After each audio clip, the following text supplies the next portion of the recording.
Hello and welcome, Rangers. I'm Joe, here from my co-host Stan. Hello and greetings. And we're back with another Power Rangers video.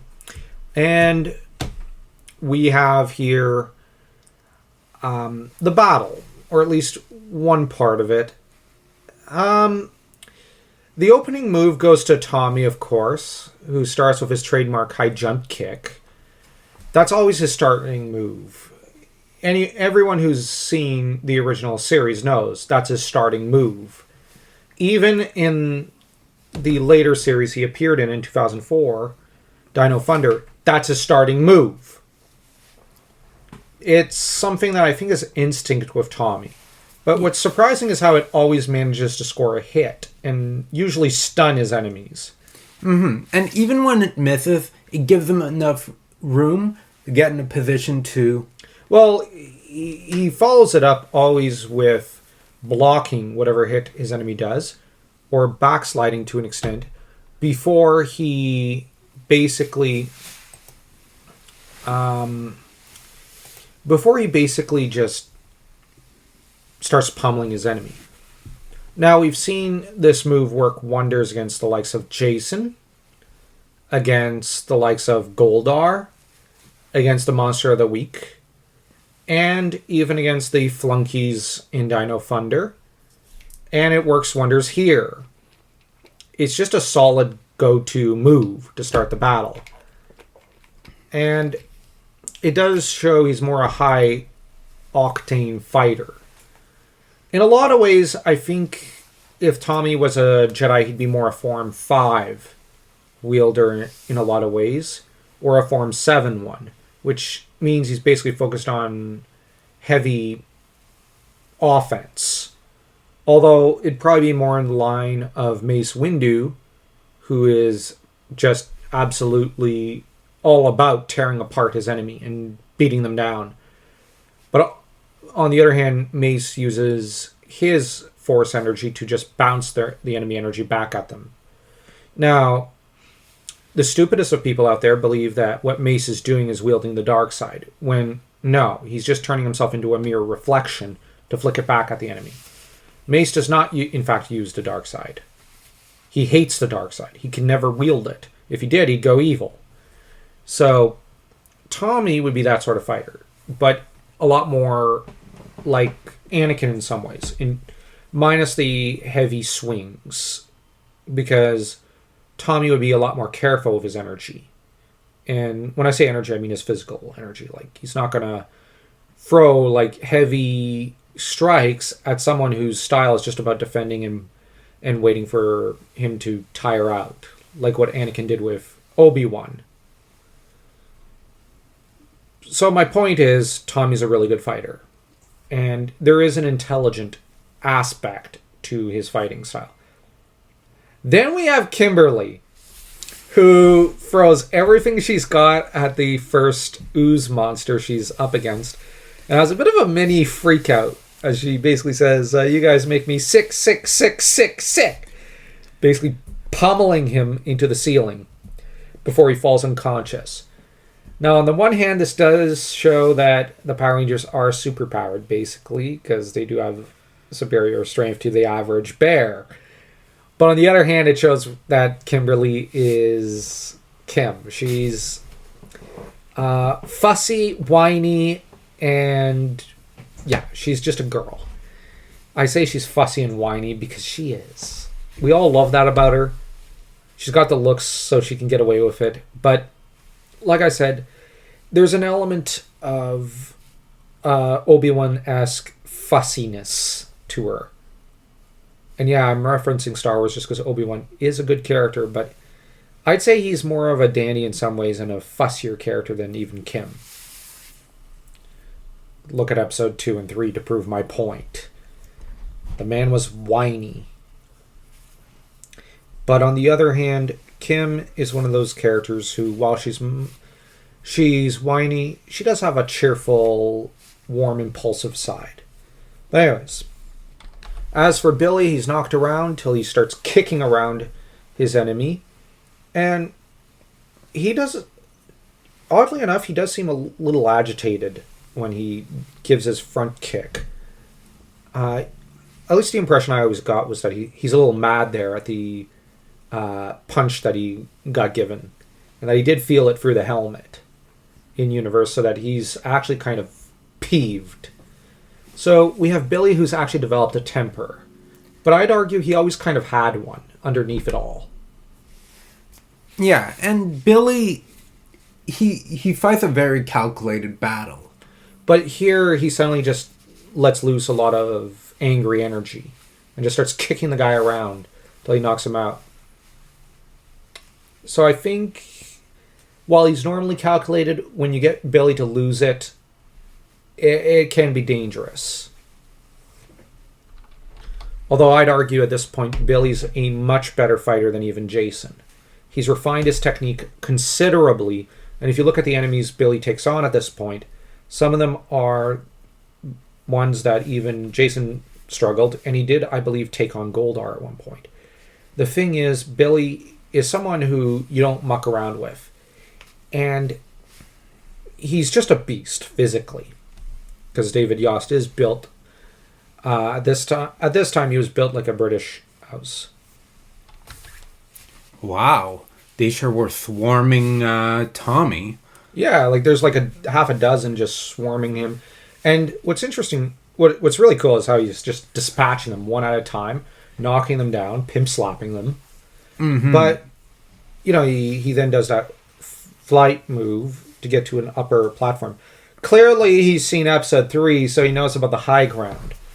But actually, what he's trying to do is get some distance to catch his breath before he can regroup and strategize on how to fight them better.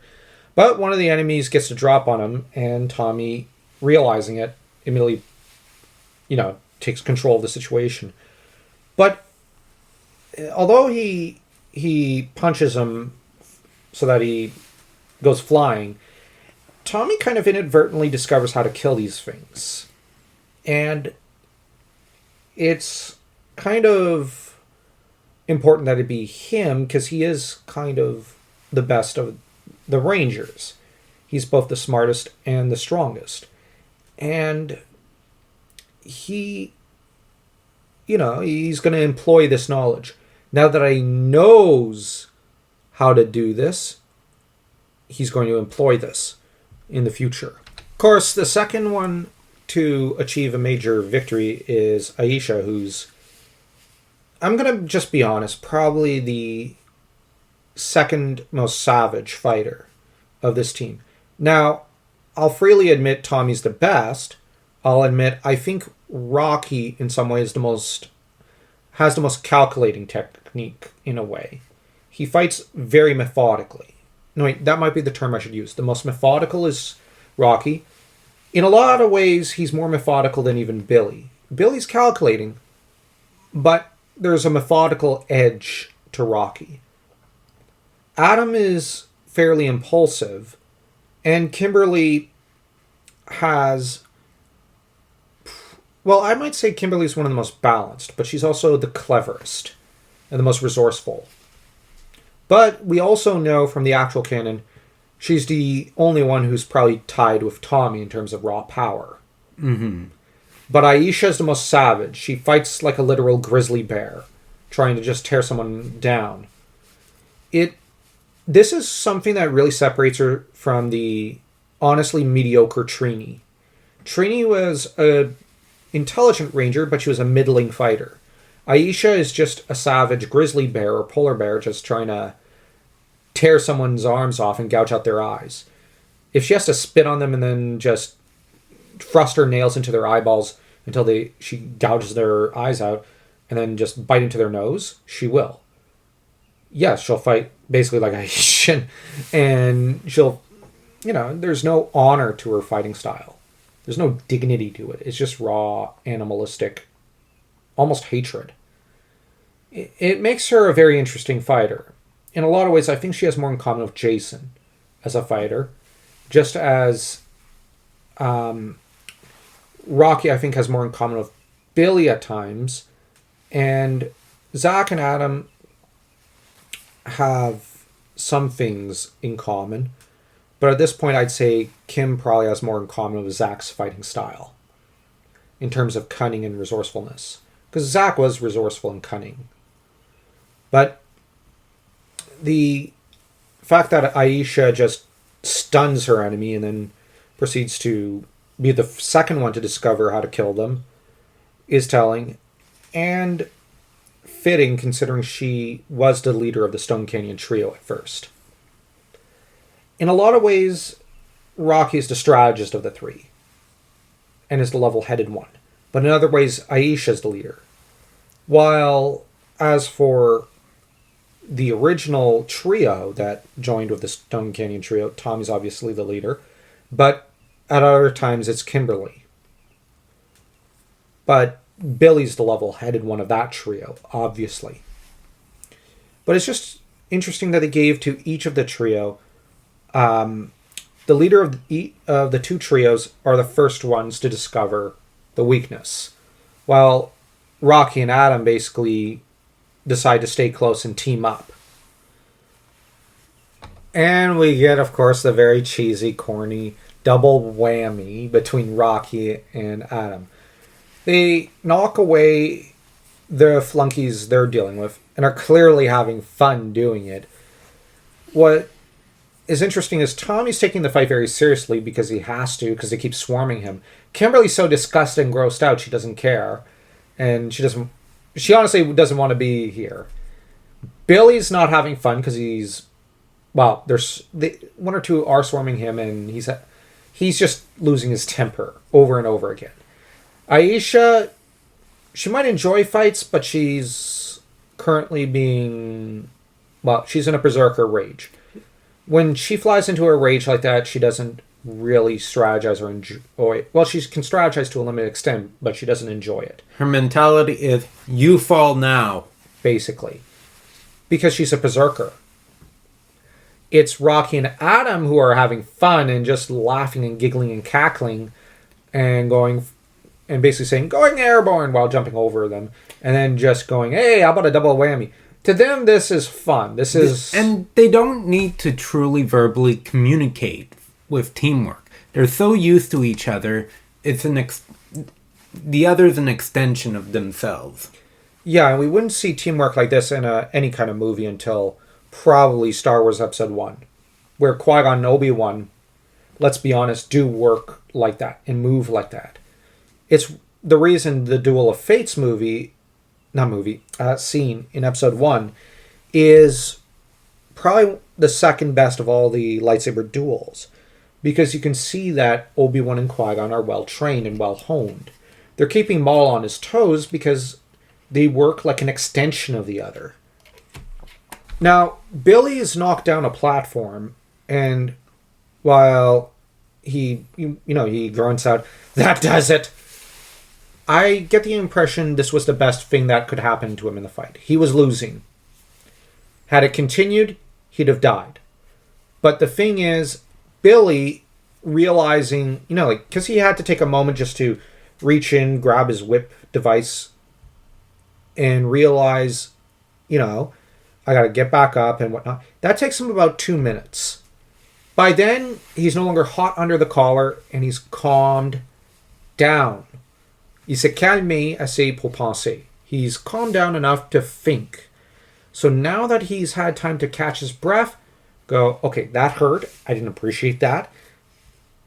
He's not working on as much adrenaline. So he's had time to think. And he takes this ooze monster down. I like to think that this was a calculated move so that when he pushed him down, he knew how to get him at the right angle for the bars. So that where Tommy and Aisha was a accident, Aisha, I think it was genuinely trying to behead her enemy or something. I wouldn't put it past her. Billy, it was a purely calculated move because he wasn't calculating before, and now he's had time to think and go, okay, I need to calm down. I'm losing. As to the girls, they're now doing the Rocky and Adam thing. And I actually love this. Because the thing is, I like that Billy and Tommy are on their own. And I like that this allows us to explore those two individually, which is kind of how it was always done in the series. It was always Billy and Tommy being separated from the rest of the team, and the two of them being on their own and figuring things out, working their way back to the team. That's like there are episodes in particular had them doing that. At times they would bond with another ranger, but generally when the fighting started and they morphed, they were often on their own, and then joining up with the others. It kind of worked like this a lot of the time. Not always, but often. Rocky and Adam, like Jason and Zach, were always paired together, which makes sense. The girls were always paired together, and it's a good combo. And Aisha and Kimberly genuinely had one of the most heartwarming friendships in the whole of the Power Rangers franchise, at least in terms of the female friendships.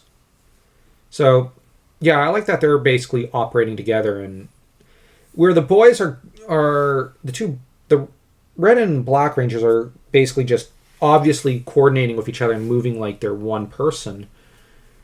Aisha and Kimberly are doing that, but you can see that Aisha's moving on some to the left, but she has her back to Kimberly. So clearly she's trusting Kimberly to guard her, even as Kimberly keeps her back to Aisha.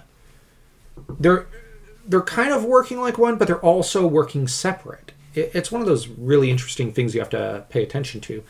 But I like how she whips out the pterodactyl thunder whip and proceeds to just start going dominatrix on everyone. I like it that they brought that weapon back, because I remember when it first showed up and when Zordon first gave it to Kimberly. Yeah, he gave the best toys to her. Yeah, because sure, sometimes she needs her weapon out, but taking out the bow is sometimes harder to do for crowd control in medium range combat. Yeah, and I like the idea that the movie is going with the mentality she kind of prefers the Thunder Whip overall. The bow is stronger, but the Thunder Whip is faster and easier for her to maneuver, which also fits with her as a character. And yeah, as an aside, I imagine she probably did keep it handy when around Tommy. Joking. Sorry, that's enough Spider-Man jokes. Old school Spider-Man fans will know what I'm referencing there. Of course. But what I like is also how practical she is with it. And that they've added the fact that this actually stuns enemies. Just a touch of it seems to be like electricity running through their veins. And of course, she's in love with her toy. And then Tommy, of course, power kicks his enemy into submission. He's probably the only one to have actually pummeled his enemy into literal paste. Which, okay, they had to give it to him, I guess. But Aisha starts having problems. Billy comes to the rescue. And the two of them decide, okay, time to seek higher ground and regroup. Although, just as an aside, Aisha was up against 6 of them. And I will blame Aisha because she let herself get led away from Kimberly. Clearly, the enemy outsmarted her because she was in her berserker rage, and she let herself get led into a trap. This was an incredibly stupid move on her part. And Aisha does get caught up with things, and often forget. Yeah. It's a major character flaw. It's why Aisha works best when around, generally, one of the others, primarily Rocky, Billy, Kimberly, or Tommy. And the thing about Aisha is when she gets into that zone, she's better on one-on-one fights than dealing with being crowded. She can deal with crowd control. The problem is she can be led into a trap. The thing is, the problem is these are not putties. If it was putties and she was surrounded like this, she'd dispatch them. If it was Goldar and Scorpina at the same time, she'd dispatch them. The problem is these guys are way stronger than them. But yeah, she does have the same kind of impulsive side that Leo and Jason have. And that's the problem. You can't have that against these certain putties. obviously she could probably one-shot all of Drakina's flunkies, including the sword guy. But this isn't pathetic buffoons like them. And we're all familiar with how this ends, with Kimberly then joining, Billy and Aisha, and then Rocky and Adam, and then Tommy. And of course, the Rangers have decided that this fight isn't worth their time anymore. And this is where they've lured the enemy into a trap, as there's a large metallic box overhead, and it's hanging by a chain. So this is where we see the Rangers being a little clever, and where they're using their surroundings. This is something Batman could have stood to learn in Batman Begins, because he never did learn to mind his surroundings and all. I'm joking. Whereas the Rangers clearly took Ra's al Ghul's lessons seriously.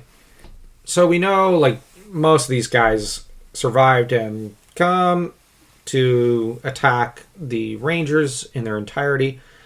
But, yeah, while these things are good at laying out a trap, the Rangers are even cleverer. But they're primarily trying to tire out the Rangers or outlast them.